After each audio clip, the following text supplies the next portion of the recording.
भक्ति काल पढ़ रहे थे हम लोग।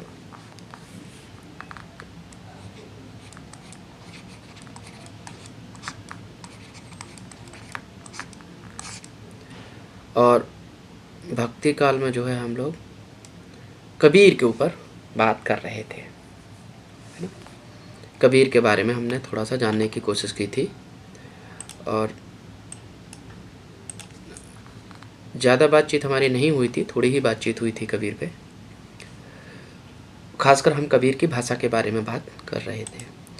तो देखिए, अब तक हम जब कबीर की बात कर रहे थे तो हमने ये जाना था अलग अलग विद्वान उनके जन्म समय को लेके मत रखते हैं, लेकिन सर्वमान्य मत जो था 1398 ईस्वी में उनका जन्म हुआ था। कहाँ? काशी में। मृत्यु कहाँ हुई उनकी? मगहर। कब हुई? 1518 में।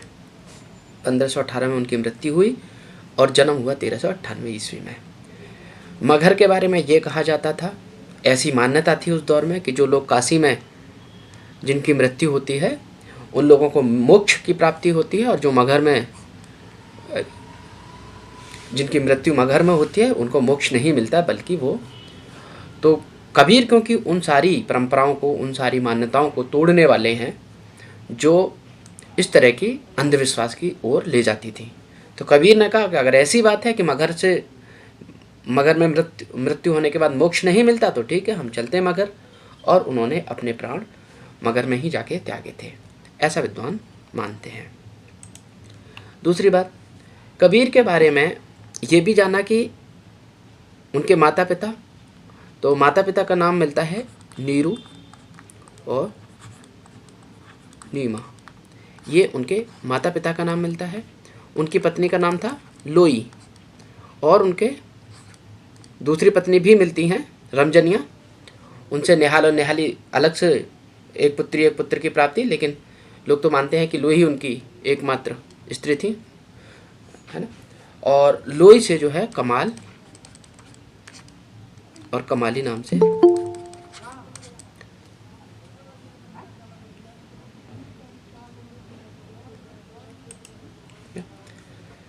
इसके अतिरिक्त ये भी जाना कि हमने बात करी थी कबीर के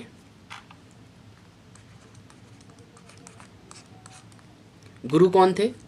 तो कबीर के गुरु के बारे में बात, दो तरीके की बात आपको थी। एक तो रामानंद की बात करी। हिंदुओं के अनुसार कबीर के गुरु रामानंद थे, और मुस्लिम के अनुसार, जो मुस्लिम है कुछ लोग, वो ये भी मानते थे कि रामानंद नहीं बल्कि शेख तकी नाम के कोई सूफी थे, उनसे जो है इनका मुस्लिमों के अनुसार ये गुरु माने जाते हैं कबीर के, ठीक है। और इतिहास में जब देखेंगे आप ये कौन सा समय है, तो इतिहास में इनका जो समय बैठता है वो सिकंदर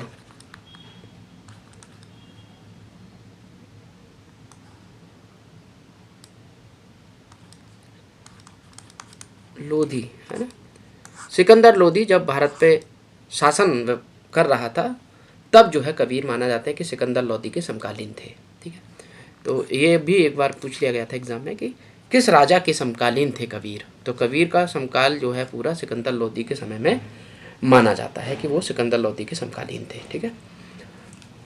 इसके अलावा जो कल बात हमारी हो रही थी, हमने कबीर की भाषा के बारे में बात करी थी कि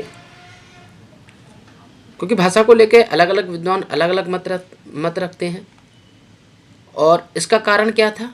कारण यही था कि आचार्य रामचंद्र शुक्ल जिस प्रकार से कबीर की उपेक्षा कर रहे थे, आगे के विद्वानों ने, खासकर हजारी प्रसाद द्विवेदी ने कबीर को स्थापित करने का बहुत महत्वपूर्ण काम किया था। तो इसी आधार पर उन पर बहुत ज़्यादा विचार विमर्श हुआ। किसी ने कबीर को सामान्य कवि यानी को ज़्यादा महत्व नहीं दिया, और किसी ने जो है उनको बहुत ज़्यादा महत्व देने की कोशिश की, और कुछ ऐसे भी विद्वान हुए जिन्होंने उनका सही मूल्यांकन करने की कोशिश की है कबीर पर। वो कल आगे जैसे जैसे बातचीत होगी हम वैसे वैसे बातचीत करते जाएंगे। तो हम लौट के आते हैं कि कबीर की जो कल हम बात कर रहे थे, भाषा के बारे में बात कर रहे थे, है ना। और भाषा को लेकर अलग अलग तरीके की बात हुई थी, जिसमें सबसे पहला विचार तो हम शुक्ल की ही बात करेंगे। आचार्य रामचंद्र शुक्ल ही महत्वपूर्ण नाम आते हैं, है ना। शुक्ल ने क्या कहा था कि कबीर की भाषा जो थी वो सदुक्कड़ी थी। सदुक्कड़ी की भाषा, ये जो शब्द आपको मिलेगा सदुक्कड़ी भाषा, ये आचार्य रामचंद्र शुक्ल के अनुसार दिखाई देगा। और सदुक्कड़ी में वो कौन कौन सी भाषा की महत्व देते थे, वो शुक्ल मानते थे कबीर के यहाँ पे कि इस सदुक्कड़ी भाषा में एक तो राजस्थानी की बात करते हैं कि इसमें जो है राजस्थानी भाषा के शब्द हैं, पंजाबी के हैं, और इसके साथ साथ वो कहते हैं कि खड़ी बोली का भी प्रभाव है ना। तो ये आपको कब मिलेंगे, जब वो बीजक का पहला जो भाग है यानी साखी की जब वो बात करेंगे तो सदुक्कड़ी का प्रयोग करते हुए आपको दिखाई देंगे। और सदुक्कड़ी में राजस्थानी, पंजाबी और खड़ी बोली की बात होती है। ये शुक्ल के अनुसार अभी बात कर रहे हैं हम। उसके अलावा फिर शुक्ल आगे कहते हैं कि अगर बात रमेनी की आ जाए, क्योंकि ये तो साखी की बात है, और ये किसके हिस्सा है साखी, साखी, रमेनी, है ना, और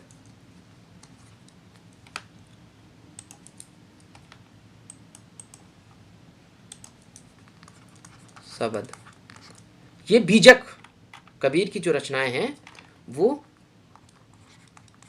बीजक में संकलित हैं, है ना। किसने, धर्मदास ने इसका संकलन किया था, ठीक है। बीजक जो रचना है उस पर बीजक पे अलग से बात करेंगे, अभी भाषा के संदर्भ में बात कर रहे हैं तो हम इसलिए यहाँ पे इसको शुक्ल की उस बात को थोड़ा स्पष्ट कर देते हैं कि शुक्ल कहते हैं कि कबीर की जो भाषा है वो सदुक्कड़ी है। और सदुक्कड़ी की बात जब आएगी, जब वो साखी लिख रहे होते हैं तब वो राजस्थानी, पंजाबी और खड़ी बोली का प्रयोग करते हैं। और जब वो रमेनी लिख रहे होते हैं, कौन, कबीर, तब क्या करते हैं, इन भाषाओं के साथ साथ ये तो है पंजाबी, राजस्थानी, खड़ी, ये तो मिलेंगी ही, लेकिन इसके साथ साथ क्या है, ब्रज भाषा और पूर्वी हिंदी। पूर्वी हिंदी का मतलब, पूर्वी हिंदी में 3 बोलियों की बात हो जाती है, तो उसमें अवधी भी देख सकते हैं, है ना, बघेली और छत्तीसगढ़ी, ठीक है। अब बघेली छत्तीसगढ़ी तो नहीं दिखाई देती उस तरीके से। अगर पूर्वी हिंदी की बात है तो पूर्वी हिंदी में महत्वपूर्ण रूप से अवधी की ही बात हो रही है, ठीक है, क्योंकि वहाँ पर आचार्य रामचंद्र शुक्ल ने पूर्वी हिंदी शब्द का प्रयोग किया है अलग से। मैं तो सिर्फ इसलिए पूर्वी हिंदी में कौन सी बोलियाँ आती हैं ये आगे बता रहा हूँ, लेकिन वो तो पूर्वी हिंदी की ही बात करते हुए आपको दिखाई देंगे, ठीक है। तो पूर्वी हिंदी में मुख्य रूप से अवधी की ही ओर संकेत मिलेगा, यानी अवधी भाषा के बारे में बातचीत कर रहे होंगे। और यही आपके साथ शब्द के साथ भी है ब्रज भाषा, पूर्वी हिंदी का प्रभाव। तो इस तरीके से शुक्ल, आचार्य रामचंद्र शुक्ल कबीर की भाषा को कहते हैं।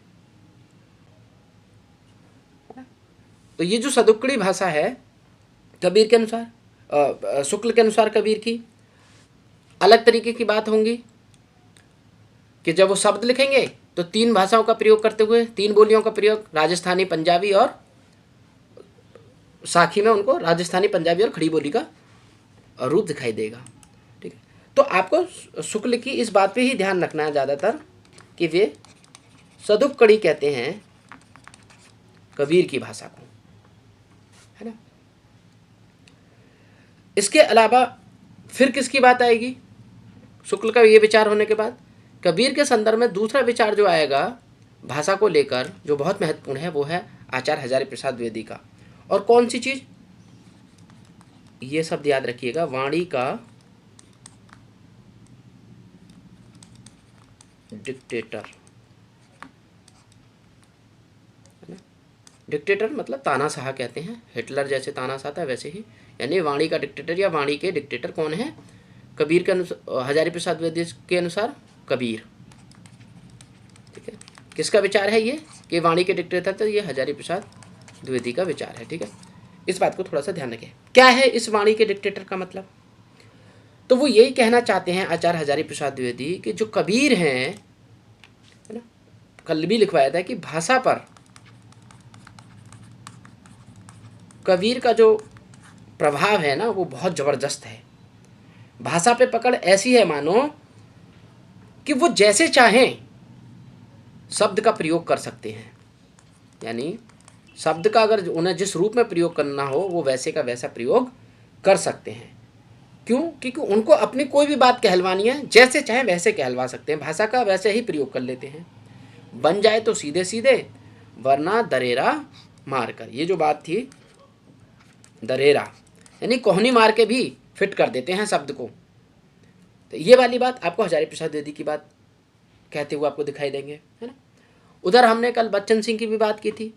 डॉक्टर बच्चन सिंह ये कहते हैं कि कबीर की जो भाषा है वो ऐसी है कि अगर हिमाचल के चंबा से शुरू करें आप, तो इससे लेकर हिमाचल के चंबा से लेकर चाहे आप महाराष्ट्र जाएं, है ना, चाहे सौराष्ट्र जाएं, चाहे बंगाल जाएं, कहीं भी चले जाइए, आपको वो जिस भाषा का प्रयोग कर रहे हैं कबीर उसे आसानी से समझा जा सकता है ना।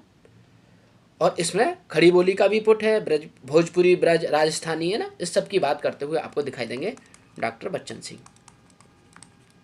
तो वही बात याद रखनी है कि हिमाचल से लेकर, हिमाचल का जो चंबा है, कि हिमाचल के चंबा से लेकर महाराष्ट्र, सौराष्ट्र, बंगाल तक इस भाषा को समझा जा सकता है बच्चन सिंह के अनुसार। क्यों समझा जा सकता है? क्योंकि वो उसी तरीके की भाषा का प्रयोग कर रहे हैं जो आसानी से सबको समझ में आ जाए। और उसमें बच्चन सिंह कहते हैं कि खड़ी बोली का ज़्यादा प्रभाव, कह सकते हैं कि खड़ी बोली का गहरा पुट है, यानी गहरा प्रभाव है। तो गहरा पुट का मतलब ही क्या हुआ कि ज़्यादातर इसका असर दिखाई देगा आपको खड़ी बोली का, डॉक्टर बच्चन सिंह के अनुसार। फिर वो कहते हैं कि इसमें भोजपुरी भी है, भोजपुरी का भी रूप दिखाई देगा। ब्रज तो है ही, राजस्थान की बात तो आचार्य रामचंद्र शुक्ल पहले ही कर चुके हैं, तो भोजपुरी तक को भी समाहित कर लिया गया है डॉक्टर बच्चन सिंह के अनुसार। और एक भाषा विद्वान हुए हैं, जब हम भाषा के संदर्भ में पढ़ेंगे तो वो हैं आपके बाबूराम सक्सेना, है ना। और बाबूराम सक्सेना ये कहते हैं कबीर के बारे में कि कबीर जो हैं संत कवि, है ना, संत कवियों में पहले अवधि के कवि हैं, अवधि भाषा के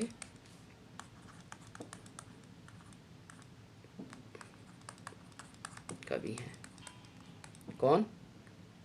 कबीर। किसके अनुसार? बाबूराम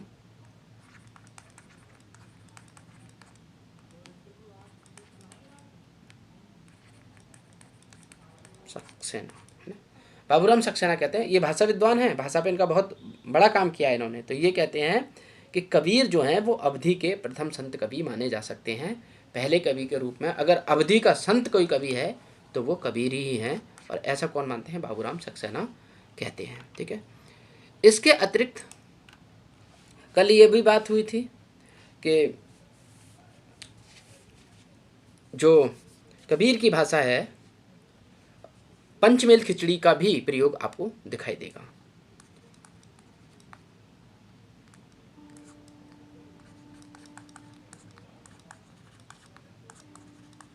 पंचमेल खिचड़ी, है ना।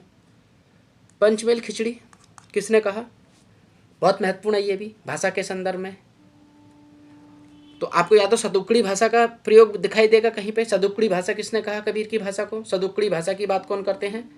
तो आप दिखाई देंगे शुक्ल के बारे में बात करेंगे, वाणी के डिक्टेटर की बात होगी तो आपको आचार्य हजारी प्रसाद द्विवेदी दिखाई देंगे। और तीसरा जो महत्वपूर्ण पूछा जा सकता है वो है पंचमेल खिचड़ी। पंचमेल खिचड़ी कौन कहते हैं कबीर की भाषा को?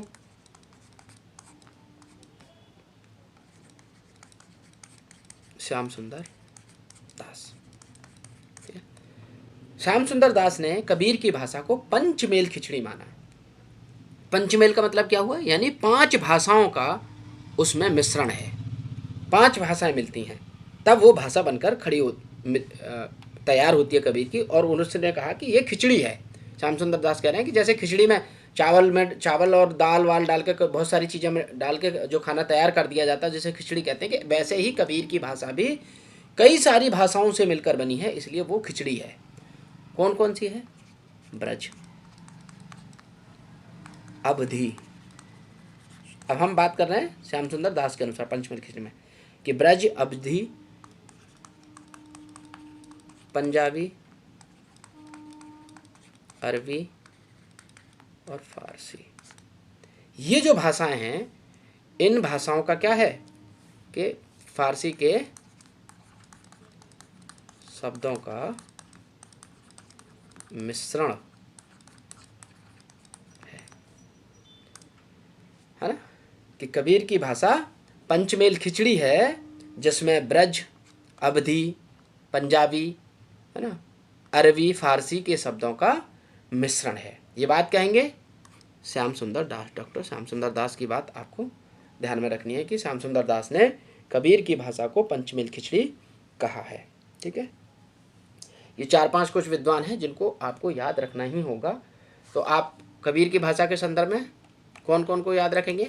मुख्य रूप से शुक्ल को, शुक्ल बात करेंगे, सदुक्कड़ी, ठीक है। फिर आप याद रखेंगे श्याम सुंदर दास, क्या बात करेंगे? पंचमेल खिचड़ी। और ये भी देखो अलग से भी पूछ लिया जाता है कि बताइए पंचमेल खिचड़ी, यही पूछ लिया जाएगा कि पंचमेल खिचड़ी किसने माना है कबीर की भाषा को, है ना, ऐसे भी पूछ लिया जाएगा। तो पंचमेल खिचड़ी में आपको दिखाई देंगे श्याम सुंदर दास और हजारी प्रसाद द्विवेदी क्या कहेंगे? वाणी का डिक्टेटर। कबीर उनके अनुसार है वाणी के डिक्टेटर, है ना, वाणी के अनुसार उनके कबीर जो हैं वाणी के डिक्टेटर हैं। किसके अनुसार? आचार्य हजारी प्रसाद द्विवेदी के अनुसार। इसका मतलब क्या है डिक्टेटर के? वो ऐसे तानाशाह हैं भाषा को लेके, जैसे भी चाहे भाषा का प्रयोग कर सकते हैं। भाषा इनके सामने कोई मायने नहीं रख रही है एक प्रकार से देखा जाए तो, यानी बहुत ज़्यादा भाषा में उनकी अच्छी खासी उनके अंदर ताकत है, वो जैसे चाहें भाषा का प्रयोग कर सकते हैं। तो ये 3 बात तो आपको जरूर याद रखनी है कबीर की भाषा के संदर्भ में, शुक्ल का मत, श्याम सुंदर दास का मत और आचार्य हजारी प्रसाद द्विवेदी का मत। ठीक है, इसके अलावा और आप किसी को याद रखना चाहें तो वो आपके लिए ज़्यादा बेहतर होगा। जितने लिखवाएं या जिनकी बात करिए सब रह जाएं तो अच्छी बात है, और अगर सारे ना रह जाएं तो कोई भी परेशान होने की बात नहीं। ये 3 नाम आपको जरूर रखने हैं टीजीटी तक के लिए, तो ये कन्फर्म 3 बहुत हो जाएंगे। 3 को ही आप ध्यान में रखेंगे तो ज़्यादा ठीक रहेगा। ठीक है, बात होती है कबीर की जो रचनाएं हैं,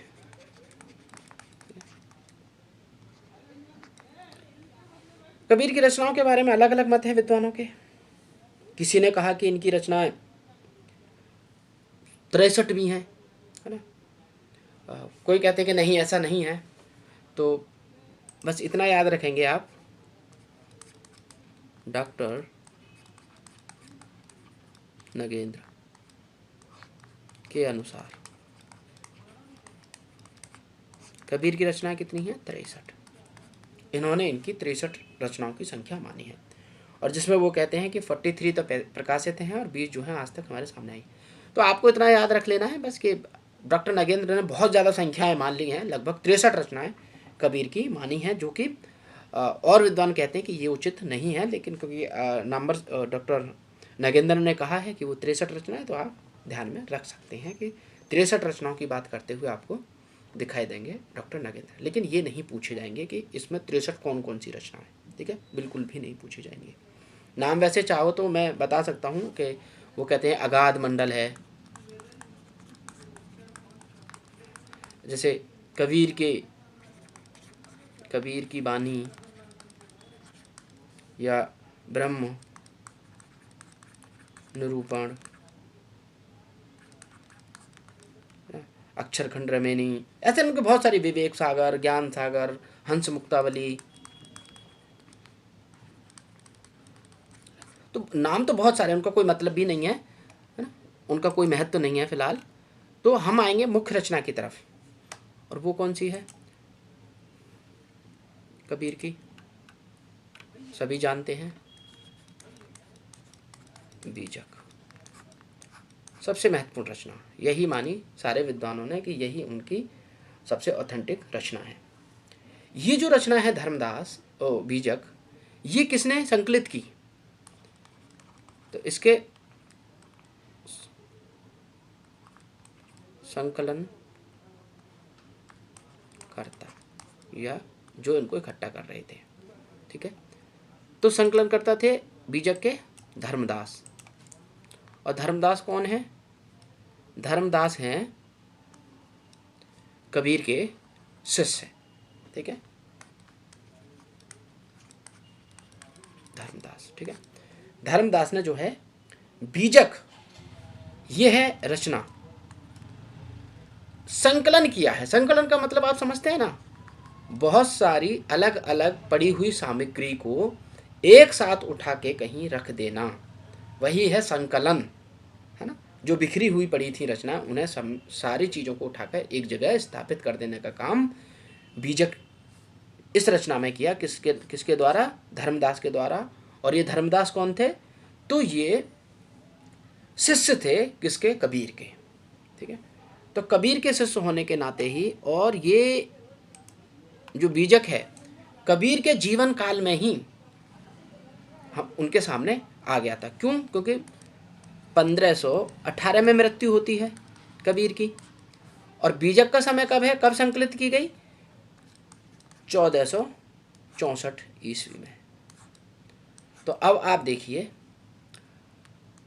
1398 में उनका जन्म हुआ, और 64 यानी 66 साल की उम्र में वो बीजक पूरा कर चुके हैं। और कबीर जीते कितने हैं? लगभग उससे और, क्योंकि लगभग कबीर 120 साल जी रहे, तो इतने ही और आगे जिएंगे। लेकिन उनका जो बीजक है वो 1464 ईस्वी में ही प्रकाशित होकर सामने, यानी संकलित कर दिया गया था। किसके द्वारा? धर्मदास के द्वारा। यानी उनके जीवन काल में ही बीजक जो है आ गया था, संकलित कर दिया गया था उनके शिष्य के द्वारा। ठीक है, ये जो रचना है बीजक, इसके 3 भाग जो अभी हमने बात करी, इसके कितने हैं? 3 भाग हैं महत्वपूर्ण। साखी, सबद और रमेनी। ये 3 की बात आप करते हुए दिखाई देंगे बीजक में। साखी तो हमने पढ़ी भी है। ये जो साखी है, इसमें आपको मिलेंगे दोहा, दोहा छंद। दोहा में ये रचना आपको ज़्यादातर दिखाई देगी, लेकिन कहीं कहीं दोहा को छोड़कर सोरठा का प्रयोग भी दिखाई देगा। लेकिन कहीं कहीं एक आध जगह चौपाई भी आई है, लेकिन कहीं कहीं ज़्यादातर किसका अधिकतर प्रयोग किसका है? दोहा का। दोहा छंद का अधिकतर प्रयोग आपको साखी में दिखाई देगा। भाषा अगर इसकी देखी जाए साखी के कौन सी है? साखी में शुक्ल कहते हैं कि यहीं सदुक्कुड़ी भाषा का प्रयोग किया गया है सबसे ज़्यादा। और सदुक्कड़ी में भी कौन सा रूप? राजस्थानी, पंजाबी और खड़ी बोली वाला। वो जो 3 भाषा हैं वो आपको साखी में दिखाई देंगी। ठीक है, आपका जो शब्द है, शब्द का देखो, साखी का मतलब हुआ साक्षी, ईश्वर का साक्षी होना। और शब्द का मतलब है शब्द, है ना, वो जो शब्द हैं। तो ये जो शब्द हैं, शब्द को जो शब्द कह रहे हैं, इसका अर्थ यही है शब्द। ये क्या है? ये आपका गेय पद है। गेय मतलब गाने योग्य, जिसको गाया जा सके वही गेय कहलाता है। तो इसमें गेय पद हैं शब्द में। और भाषा यहाँ पे थोड़ी सी और बदल जाएगी। सदुक्कुड़ी तो रहेगी, और सदुक्कुड़ी का मतलब यानी वो 3 राजस्थानी, पंजाबी और खड़ी बोली की जो बात कर रहे हैं, उसके साथ साथ ब्रज का और पूर्वी का भी पुट आपको शब्द में दिखाई देने लगेगा। फिर आएंगे रमैनी, और रमैनी का अर्थ क्या है? रामायण। रमैनी को कहा गया, ये रमैनी किसका बिगड़ा हुआ रूप है? रामायण का बिगड़ा हुआ रूप है। ठीक है, आपको यहाँ छंद कौन सा मिलेगा? यहाँ आपको दोहा मिलेगा और चौपाई मिलेगा। ठीक है, यहाँ भाषा की भी बात करेंगे तो आपको यहीं पे जो है ब्रज भाषा और पूर्वी हिंदी का भी प्रभाव थोड़ा सा दिखाई देगा रमैनी में। ठीक है, तो ये जो 3 हिस्से हैं आपके बीजक के। ठीक है, दूसरा, जब आप साखी की बात करेंगे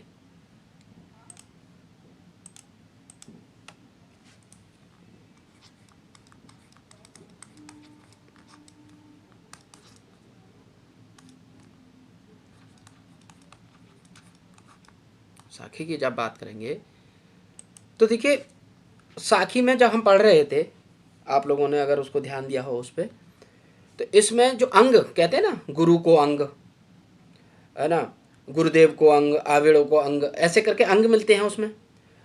तो ये आपके 59 अंग किस में है? साखी में है। क्या है साखी में मुख्य रूप से, है ना, दोहा में, जो हम दोहा की बात कर रहे हैं, या कहीं कहीं सौठा, थोड़ा चौपाई का भी जो प्रभाव है, क्या है साखी में? तो साखी मतलब साक्षी, ईश्वर को साक्षी मान रहे हैं। तो इसमें बात करेंगे कबीर सांप्रदायिक शिक्षा।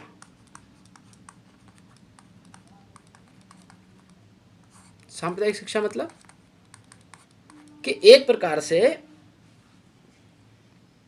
हिंदू मुस्लिम की एकता की बात, है ना, वो सारी चीजें जो हमारे समाज में विभेद पैदा करें, विभाजन करें, उससे टकराते हुए कबीर आपको यहीं दिखाई देंगे साखी में। गुरु का महत्व क्या है, उस तरीके की बातें आपको साखी में ही दिखाई देंगी।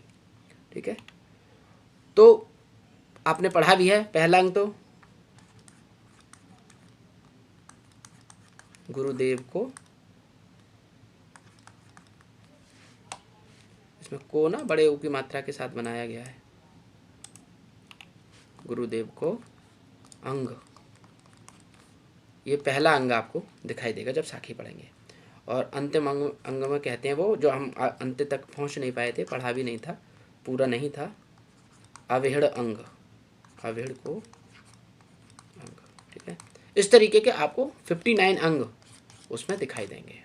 उतना याद रखने की ज़रूरत नहीं है, बस क्योंकि साखी आपको पढ़नी है, आपके सिलेबस में लगी हैं, तो इसलिए बता रहे हैं कि साखी में से भी तो पूछा जा सकता है, कुछ भी पूछा जा सकता है जब आपके सिलेबस में उसको, उन लोगों ने जो अभी तक हमारे पास सिलेबस था पुराना, उसकी बात कर रहे हैं। ठीक है, इसके अतिरिक्त बात आएगी शब्द। अर्थ क्या हुआ? शब्द, है ना। क्या है? यहां मिलेगा आपको शब्द में गेय पद है, गाने योग्य हैं, गा के आप इसे गा सकते हैं, यानी गेय पद का रूप आपको शब्द के अंतर्गत दिखाई देगा। बात किस में होगी जी?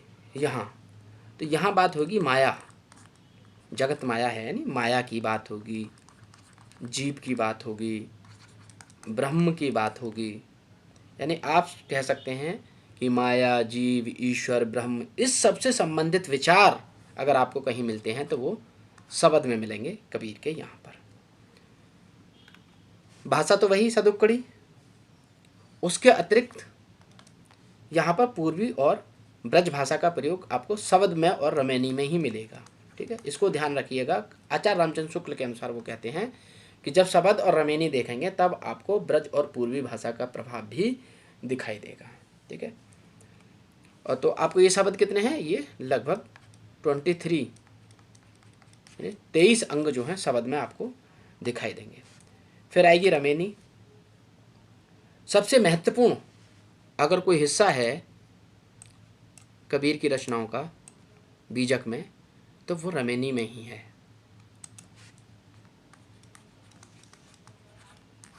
ये सबसे महत्वपूर्ण हिस्सा है बीजक का। लगभग इसमें 47 अंग दिखाई देंगे आपको। है क्या इसमें? और जैसे ऊपर दोहा दिखाई दे रहा था, यहाँ गेय पद दिखाई दे रहे हैं, वैसे यहाँ पर आपको चौपाई का भी खूब प्रयोग, चौपाई और दोहा का प्रयोग आपको यहाँ भी दिखाई देगा। ठीक है, और ये माना जाता है, और रमैनी का अर्थ क्या था? रामायण। ठीक है, रामायण का भी रमैनी कहा जा रहा है। तो रामायण जो है, ये बीजक का सबसे महत्वपूर्ण भाग अगर कुछ है तो वो रमैनी वाला है। लेकिन हमारे सिलेबस में शायद रमैनी नहीं है, हमको साखी पढ़नी है, तो साखी हमने पढ़ी थी। ठीक है, तो रमैनी में जो है बहुत बहुत महत्वपूर्ण पद अगर कबीर को समझना हो तो आपको रमैनी ज़रूर पढ़ना चाहिए। क्या है इसमें? कबीर की जो भक्ति है, यानी भक्ति से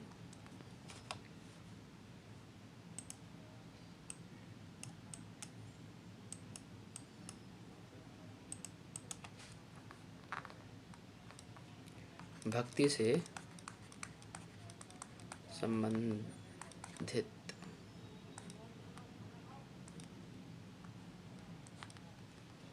जो पद हैं आपको यही मिलेंगे, भक्ति से संबंधित पद।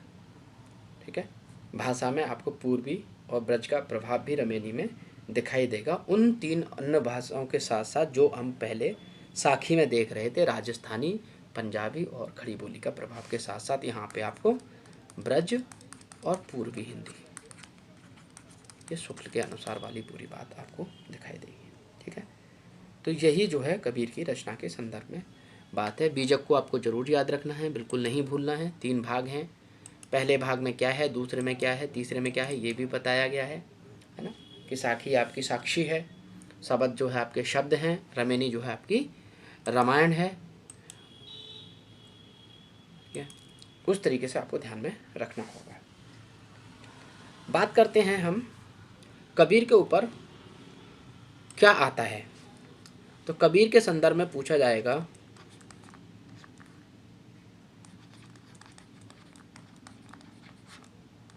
संदर्भ में आलोचकों के मत, उनके विचार क्या हैं या उनके मत या कथन क्या है। कबीर कोई कथन दे देगा आपको और पूछेगा कि बताइए कबीर के संदर्भ में ये बात कौन कह रहा है। ठीक है, एग्जामों में बहुत पूछे जाते हैं, जैसे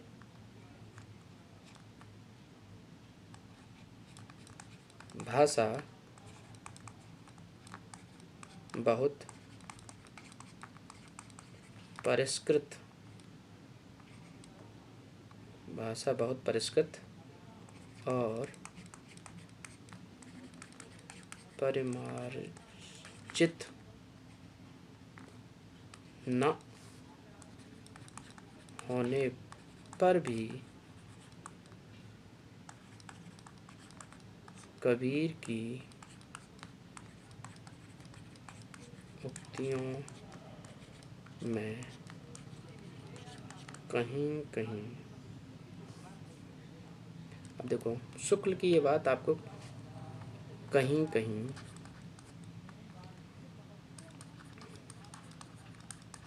विलक्षण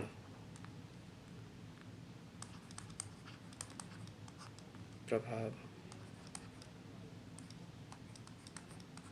और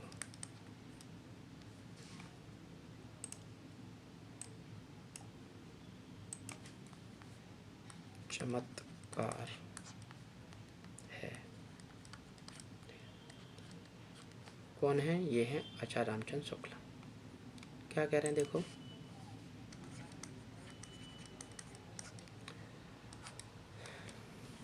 भाषा बहुत परिष्कृत, परिष्कृत मतलब बहुत अच्छी, और परिमार्जित यानी उसे बहुत सही रूप में न होने पर भी कबीर की उक्तियों में कहीं कहीं विलक्षण प्रभाव और चमत्कार है। कबीर की कहीं कहीं विलक्षण प्रभाव और चमत्कार है। अब आप इसको देखें तो ये कबीर के बारे में कोई बहुत ज़्यादा तारीफ करता हुआ तो वाक्य नहीं है। उनको वो हल्के स्तर का कवि मान रहे हैं और कह रहे हैं कि भाषा उनकी परिष्कृत भी नहीं है और परमार्जित भी नहीं है ना। फिर भी क्या है कि कवियों की जो उक्ति है, उक्ति मतलब जो वो कहना चाहते हैं, जो उनके कथन हैं, वो जो कहना चाहते हैं, वो जो संवाद एक प्रकार से बोल रहे हैं, जो उक्तियां हैं, वो कहीं कहीं विलक्षण हैं, विलक्षण प्रभाव और चमत्कार है उनमें कहीं कहीं। यानी एक प्रकार से कबीर के बारे में बहुत अच्छी कविता तो नहीं है वो शुक्ल के अनुसार। हाँ, विलक्षणता का प्रभाव और चमत्कार कहीं कहीं आपको दिखाई देगा। लेकिन ये कबीर की कहा गया कि कबीर को शुक्ल के अनुसार ये उपेक्षा का भाव है। कबीर की भाषा बहुत अच्छी भाषा है। कैसी भाषा है? अगर देखा जाए तो आम जन को समझने वाली, जन सामान्य के बहुत नज़दीक भाषा है। कई सारी भाषा बोलियों का प्रयोग है उसमें, है ना। तो वो हिमाचल के चंबा से लेके महाराष्ट्र, सौराष्ट्र, बंगाल तक जिस भाषा को समझा जा सकता है, वो परिष्कृत और परमार्जित होने का बहुत ज़्यादा मानक उतने ज़्यादा जरूरी नहीं है ना, क्योंकि वो कविता बहुत अच्छी है। पर आचार्य रामचंद्र शुक्ल क्या कह रहे हैं कि भाषा बहुत परिष्कृत और परमार्जित न होने पर भी कबीर की उक्तियों में कहीं कहीं विलक्षण प्रभाव और चमत्कार है। ठीक है, कि कहीं कहीं उक्तियाँ बहुत चमत्कार और विलक्षणता का प्रभाव तो दिखाई देता है, लेकिन भाषा का बहुत ज़्यादा परिमार्जित, तो ये कबीर का कोई ज़्यादा सही उनका मूल्यांकन किया गया हो ऐसा नहीं दिखाई देता शुक्ल के यहाँ पर। ठीक है, आगे क्या कहते हैं कबीर के बारे में ही शुक्ल के बहुत विचार आते हैं। ठीक है, कि अनेक प्रकार के रूपकों और अन्योक्तियों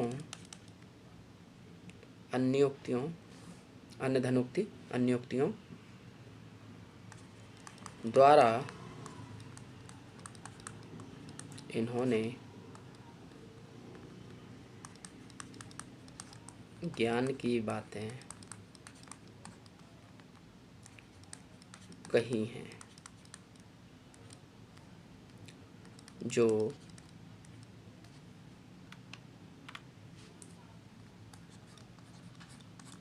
नई न होने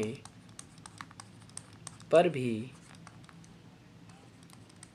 वाग वैचित्र्य के कारण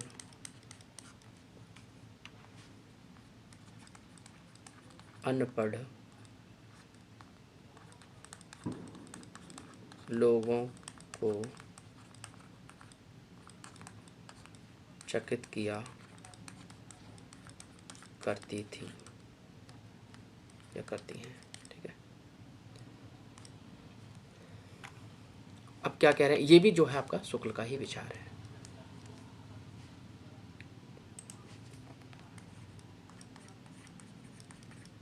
पहले तो आप इस शब्द को समझें, वाग वैचित्र क्या है ना, यही सबसे सारा अर्थ छिपा हुआ है। वाग वैचित्र कैसे बनेगा, देखो, वाग, इसको अलग कर दें, वैचित्र। ठीक है, तो ये वाग नहीं है, जैसे ही इसकी संधि अलग करेंगे तो यहाँ पे इसको अलग करेंगे तो क्या बनेगा, वाक। और वाक मतलब जो आप बोलते हैं, वाणी। वाक माने क्या होता है, बोलना। वाणी जो है उसको वाक कहा जाता है, उसी से हो गया वाग, जब संधि में मिल जाएगा। अब ये विचित्र क्या है, तो कि देखो ये आपका चित्र हो गया, है ना, चित्र में वी उपसर्ग जुड़ा तो क्या बना, विचित्र। और विचित्र में अब जब आपका यह प्रत्यय जोड़ेंगे तो क्या बन जाएगा, आपने पढ़ा है वो नियम, वह, वी का वह हो जाएगा, चा पे मात्रा, देखिए ता आपका यहाँ आधा है ही, अब रा पूरा था लेकिन इस या के कारण रा भी आधा हो जाएगा और ये आ जाएगा, तो ये आपका इस तरीके से बन जाएगा, ता भी आधा रा भी आधा। और यहाँ जो है ये जो वाक है इसके साथ मिलकर वाक में बदल गया। ठीक है, तो वाक वैचित्र, तो वाक वैचित्र, विचित्र है नहीं, जो चित्र मतलब होता है सीधा कोई, और विचित्र माने कुछ अलग हटके, है ना, जो अलग हटके है वही विचित्र है। कहते हैं बड़ा विचित्र व्यक्ति है, यानी सामान्य नहीं लग रहा, सामान्य से अलग हटके है, बड़ी विचित्र घटना हुई है, ऐसी घटना रोज होती है वैसी नहीं थी, अलग घटके, अलग तरीके की घटित हुई है, तो वो विचित्र हो गया। और विचित्र में यह प्रत्यय जोड़ा तो वैचित्र हो गया, और वैचित्र के साथ जब वाक की संधि होगी, इस वाक की संधि होगी तो ये वाग में तब्दील हो जाएगा, तो वाग वैचित्र। ठीक है, और वाग वैचित्र का मतलब हुआ क्या हुआ कि ऐसी उक्ति जो कुछ अलग तरीके से कही गई हो, है ना, ऐसा कथन जो कुछ अलग तरीके से कहा गया हो, जो सामान्यतः सुनने में नहीं आता हो, जिसे सुनकर क्या हो, आप सुनकर थोड़े से चौंक जाएं, चकित हो जाएं। तो वो कबीर क्या कह रहे हैं शुक्ल कबीर के बारे में, कि अनेक प्रकार के रूपकों, यानी रूपक कहते हैं ना, जैसे रूपक गणना, कबीर के यहाँ पे आपको दो चीज़ें बहुत दिखाई देंगी, तो उसमें एक तो बात करेंगे कबीर के यहाँ की उलटवासियाँ कैसे, कि जैसे कबीर कहते दिखाई देंगे कि मछली कहाँ चढ़ गई, पेड़ पर चढ़ गई। अब मछली पेड़ पर कैसे चढ़ सकती है, मछली तो पानी में रहती है, पर कबीर के यहाँ पे आपको मछली पेड़ पे चढ़ती हुई दिखाई देगी, है ना, तो वो क्या है, वो उलटवासी है। वैसे ही रूपकों का प्रयोग, जैसे नल्ली रूपक है ना, या फिर आप कह सकते हैं कि कबीर के यहाँ पे जो चरखा है वो जो सूत काट रहे हैं, है ना, उस तरीके का, क्योंकि वो जो हैं कबीर जुलाहे थे, कपड़ा बनते थे, बुनकर थे, है ना, बुनकर हैं, जुलाहे हैं।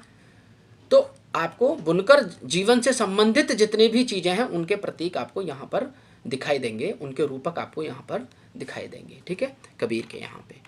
तो कबीर क्या कह, शुक्ल कह रहे हैं कि अनेक प्रकार के रूपकों और अन्योक्तियों, अन्योक्तियों का मतलब जो दूसरी तरीके से कही गई उक्ति हैं या दूसरों के लिए कही गई उक्ति हैं। अन्योक्ति यानी अर्थ आपको सीधा सीधा वहीं नहीं मिलेगा कविता में, अन्योक्ति कहीं अर्थ अलग मिलेगा। जैसे जैसे आप अन्योक्ति कहें, या आप ये भी कह सकते हैं कि यहाँ पर जो है ध्वनि काव्य का रूप भी आपको दिखाई देगा, है ना, ध्वनि काव्य।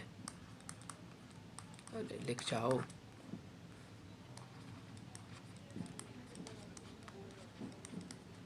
ध्वनि काव्य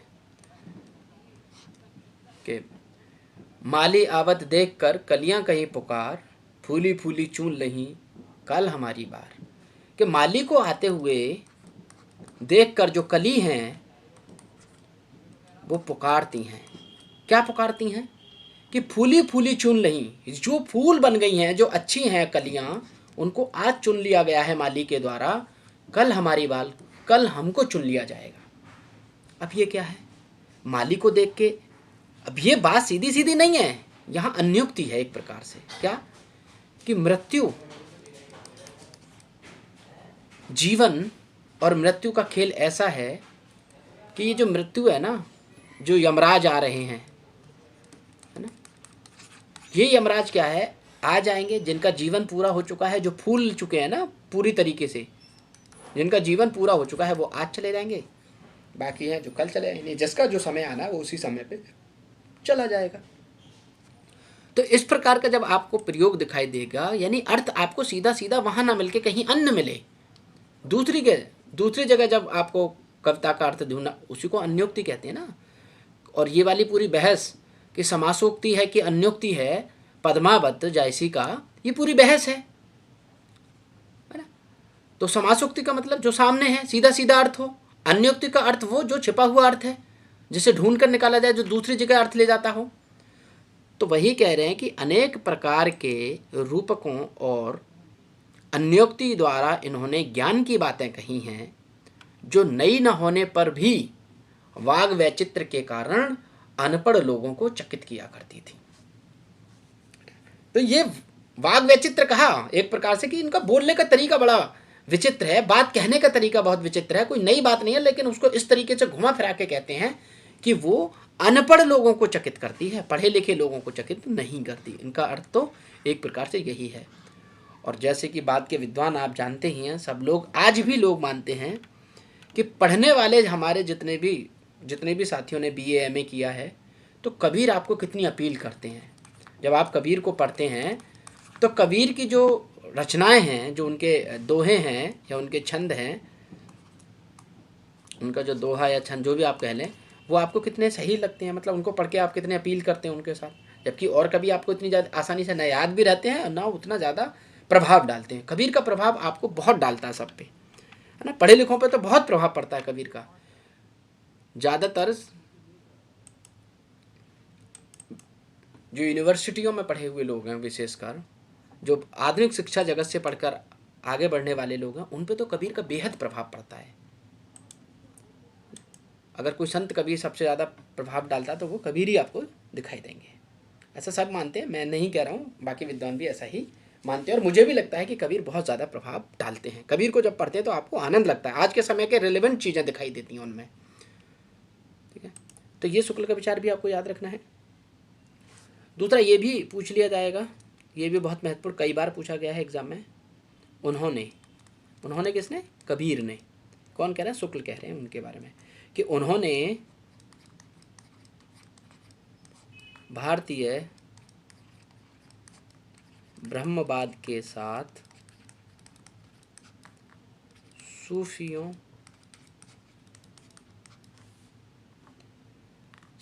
के भावात्मक रहस्यवाद हठ योगियों के साधनात्मक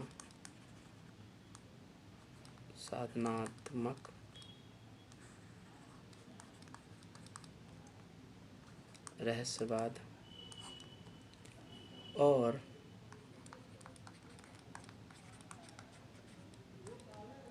वैष्णव मतलब जो भगवान विष्णु की आराधना करने वाले लोग हैं, वैष्णवों के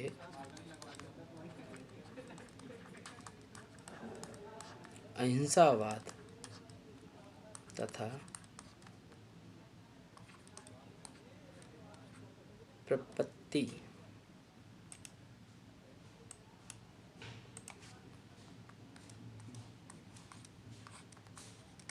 प्रपत्तिवाद का मेल कर अपना पंथ खड़ा किया। ये भी बात कौन कह रहे हैं? शुक्ल। क्या कह रहे हैं कबीर के बारे में? थोड़ा सा ध्यान से इसको देखेंगे, अब बहुत सारी चीज़ें क्लियर होंगी कबीर के बारे में। अच्छा, रामचंद्र शुक्ल कह रहे हैं कि कबीर जो हैं उन्होंने भारतीय ब्रह्मवाद के साथ, जो भारतीय ब्रह्मवाद है, जो ब्रह्म को मानने का जो तरीका है, ईश्वर को मानने का जो तरीका है, इसके साथ साथ क्या किया? सूफियों के भावनात्मक रहस्यवाद, सूफियों का भावनात्मक रहस्यवाद। रहस्यवाद की बात क्या है? देखो, रहस्यवाद हम उस चीज को कहते हैं जब हम कुछ उस रूप में ईश्वर को देखें जहां अर्थ सीधा सीधा समझ में ना आए, घुमा फिरा के रहस्य में रखकर। और ये रहस्यवाद आपको छायावाद में भी बहुत दिखाई देगा, क्योंकि छायावादी कविता सीधे सीधे आपको समझ में नहीं आएगी, बहुत घुमा फिरा के अर्थ आपको देगी। और तो और अंत में रहस्यवाद आदमी को ईश्वर की ओर, पारलौकिक सत्ता की ओर लेके चला जाता है ना। जो ऊपरी सत्ता है, ईश्वरी सत्ता है, उसकी तरफ आपको रहस्यवाद लेके चला जाएगा।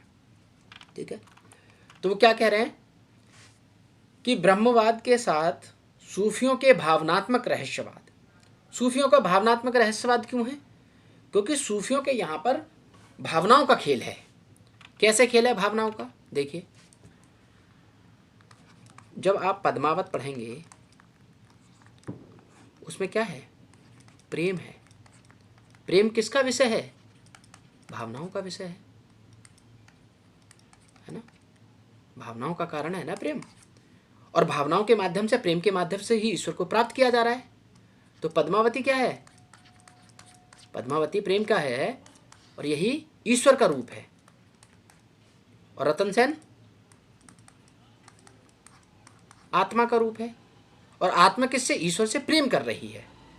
अब यहां भी सीधे सीधे तो देखा जाए तो ये लौकिक जीवन की कहानी है, मगर अंत में वो जैसी सिर्फ एक कहानी नहीं सुनाना चाह रहे हमें, कोई प्रेम कहानी, बल्कि वो तो ये बताना चाहते हैं कि आत्मा भी उसी तरीके से ईश्वर से प्रेम करेगी, तभी उसका क्या होगा? मिलन होगा, अन्यथा मिलन नहीं होगा। तो वो भी क्या है? रहस्यवाद है, लेकिन कैसा है? भावनात्मक रहस्यवाद है। भावनाओं के आधार पर वो रहस्यवाद आपको दिखाई देगा। दूसरा आएगा साधनात्मक रहस्यवाद, आगे वो भी देख लेते हैं। यहाँ पे साधनात्मक रहस्यवाद, इसका मतलब क्या है? ये आपको हठ योग में दिखाई देगा। जब आप भावनाओं के आधार पर नहीं, साधना के आधार पर, और साधना क्या हो गया? सिद्धि योग, है ना। जब आप किसी चीज का निर्णय ले लें, प्रतिज्ञा करें अपने ऊपर कि हम मैं ऐसा करूंगा, है ना, तो वो जो साधना है, साधक हो जाना आपको सारी चीजों को त्याग के, तो वो साधनात्मक रहस्यवाद, वो भी क्या है? तो ईश्वर को साधना के माध्यम से प्राप्त करने का जो तरीका है ना, उस तरीके के साधना को घुमा फिरा के ईश्वर की तरफ ही ले जाना। तो वो कह रहे हैं कि उन्होंने भारतीय ब्रह्मवाद के साथ साथ सूफियों के भावनात्मक रहस्यवाद और हठ योगियों के साधनात्मक रहस्यवाद। तो नाथ पंथ में क्या था? हठ योग था, योग के माध्यम से साधना के माध्यम से ईश्वर की तरफ जा रहे हैं, है ना। तो वो बिल्कुल वही बात है। सूफियों के यहाँ पर आपको भावनात्म के आधार पर रहस्यवाद मिलेगा। ईश्वर है, ईश्वर की बात है, लेकिन किसके आधार पर है? भावना के आधार पर। और हठ योगियों के यहाँ पर ईश्वर कैसा है? साधना के आधार पर। साधना कीजिए, सारे चीज अपने मन की मोह माया त्याग दीजिए, है ना, बिल्कुल अपने शरीर पे कंट्रोल कीजिए, उस सारी की चीज़ें। तो साधना का वो पंथ है पूरा। तो साधनात्मक रहस्यवाद। और कबीर क्या कह रहे हैं? देखो, कबीर ये कह रहे हैं कि इन्होंने सूफियों से तो भावनात्मक रहस्यवाद ले लिया, हठ योगियों से साधनात्मक रहस्यवाद ले लिया, और वैष्णवों के, तो वैष्णव कौन है? जो भगवान विष्णु की पूजा करने वाले लोग हैं, उनसे लिया अहिंसावाद। अहिंसा का मतलब क्या हुआ? हिंसा का मतलब होता है किसी से मारपीट करना, किसी को दुख पहुंचाना, वही तो हिंसा है। लेकिन अहिंसा, आ माने नहीं, हिंसा माने किसी को दुख पहुंचाना या चोट पहुंचाना। तो जो चोट पहुंचाने का तरीका नहीं है, अहिंसा मतलब शांति का जो मार्ग है, प्रेम का, एकदम से जो कहते हैं ना शांत भाव का, अहिंसा है, किसी को नुकसान नहीं पहुंचाएंगे, चोट नहीं पहुंचाएंगे। तो वैष्णवों के अहिंसावाद तथा प्रपत्तिवाद। प्रपत्तिवाद क्या है? प्रपत्तिवाद कहते हैं, देखो,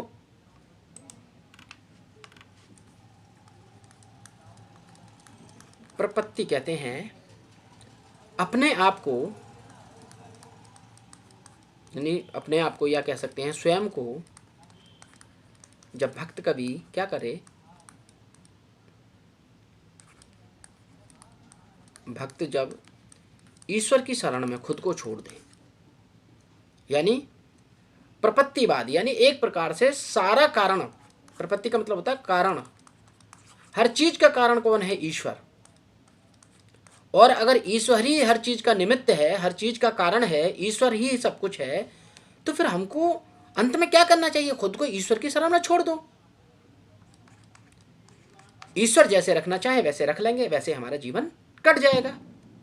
जब हर चीज का कारण ईश्वर है, तो हम भक्त क्या करते हैं? अपने आप को बिना किसी ये सोचे कि हमारा क्या होगा, अपने आप को पूर्ण रूप से ईश्वर के प्रति समर्पित कर देना ही प्रपत्तिवाद है। ठीक है। तो वैष्णव में क्या है? भक्ति का अर्थ वही तो है ना, ईश्वर की तरफ पूरी तरीके से। और ये वाला भाव कहाँ ज्यादा दिखाई देगा आपको? जब आप सूर को पढ़ेंगे, सूरदास के यहाँ पे, तो आपको प्रपत्तिवाद का बहुत बहुत प्रभाव दिखाई देगा। बहुत ज़्यादा व्याख्यान करते हुए आपको सूरदास दिखाई देंगे। हाँ?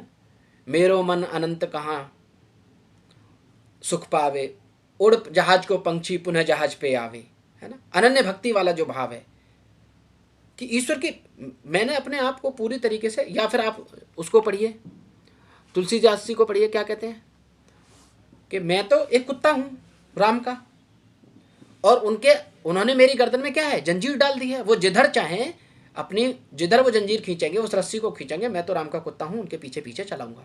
ये क्या है? ये प्रपत्तिवाद है। एक प्रकार से ईश्वर को पूरी तरीके से उसकी शरण में छोड़ देना।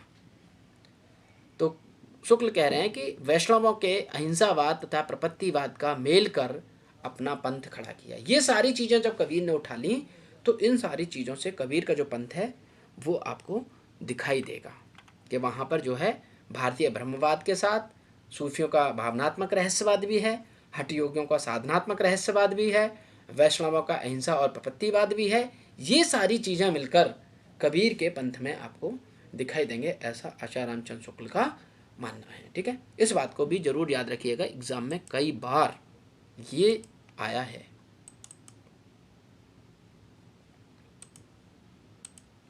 कबीर के बारे में कि ये किसने कहा था।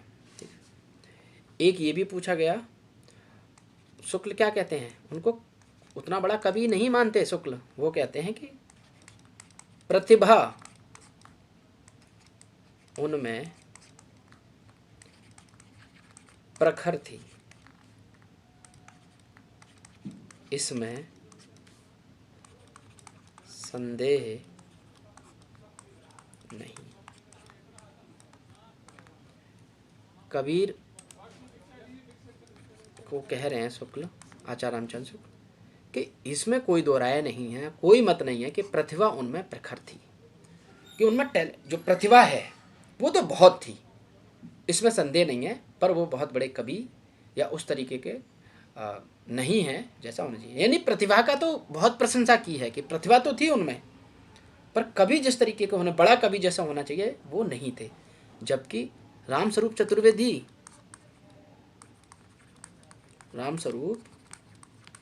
चतुर्वेदी क्या कहते हैं कि कबीर जो हैं वो ऐसे कवि हैं, कैसे कि बिना महाकाव्य लिखे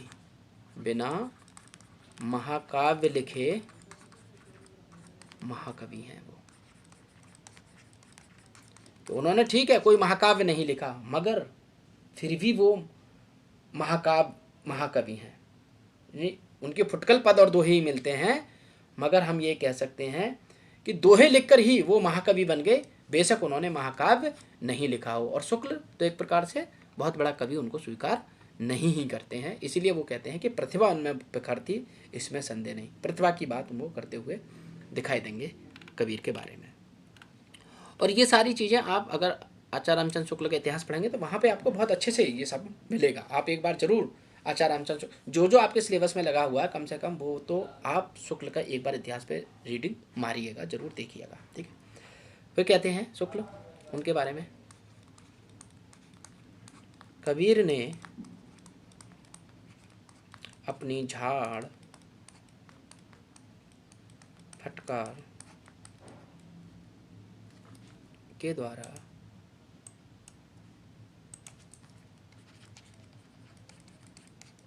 हिंदुओं और मुसलमानों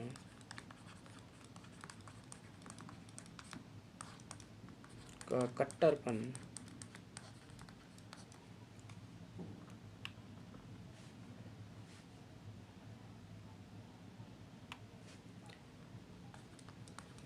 दूर करने का जो प्रयास किया वह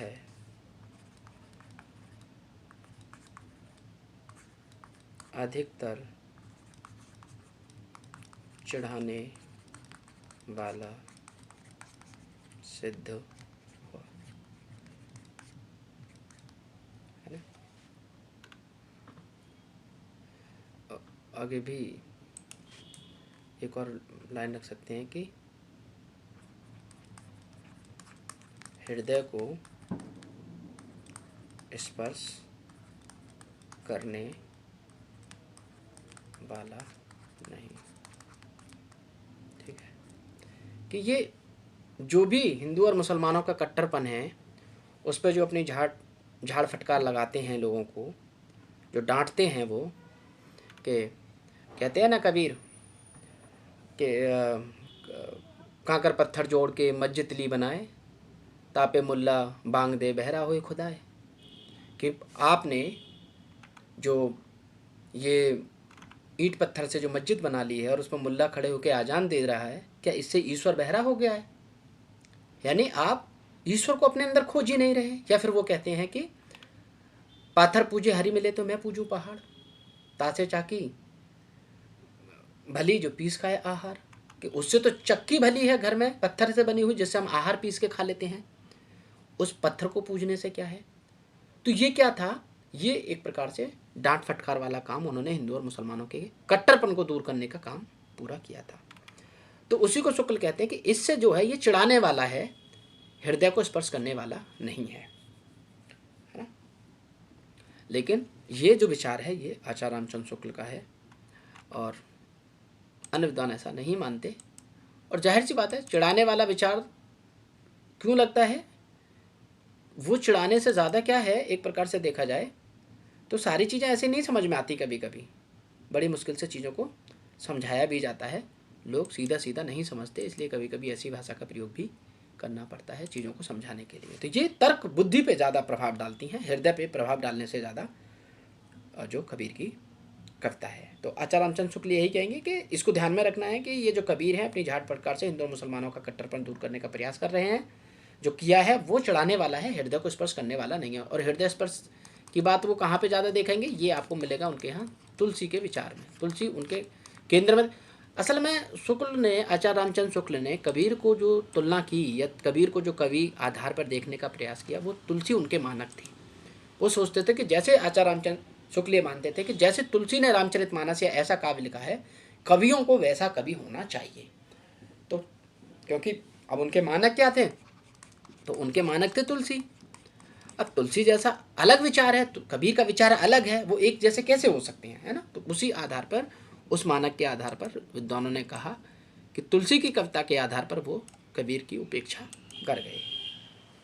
जबकि वरना आचार्य रामचंद्र शुक्ल बहुत बड़े आलोचक हैं, वो ऐसी उपेक्षा शायद ना भी करते अगर तुलसी उनके दिमाग में न बैठे हुए होते तो। लेकिन आचार्य हजारी प्रसाद द्विवेदी ने कहा कि जिसे आप चिढ़ाना वाला कहते हैं ना, कि ये चिढ़ाने वाला है, वो कहते हैं कि आज तक हिंदी में ऐसा जबरदस्त व्यंग लेखक